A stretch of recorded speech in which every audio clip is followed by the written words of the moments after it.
What's your cat's favorite hiding place? These are 3 of the most common places cats love to hide. Post a cute picture of your cat in the comments. Number 3 is under the bed. This spot offers quick escape routes, full body coverage, and quiet dark safety. Cats usually hide here when they are genuinely afraid.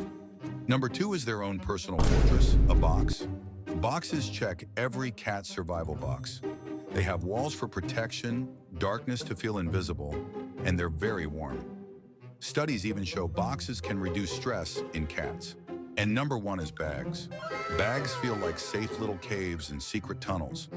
Plus, they smell like groceries and outside objects. To a cat, the curiosity of a bag is irresistible.